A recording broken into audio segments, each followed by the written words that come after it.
Hey everybody, this is a real quick video in case you have PSIER CT11 wireless earbuds and you need to do a hard reset on them.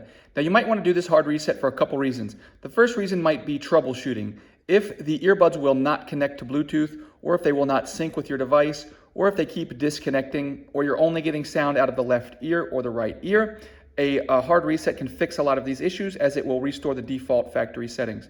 Another reason you might want to do this is if you just want to pair them with a new device and you want to wipe all of the old devices so that you can get a fresh start pairing them with a new device.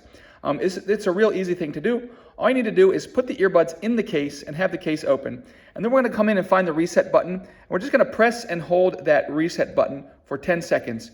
And the little illuminator light, indicator light, will flash red and white and then go off, indicating that the reset is complete. Once the reset is complete, it will be reset to its factory default settings. You can take the earbuds out and pair them again as though they were a new set of earbuds.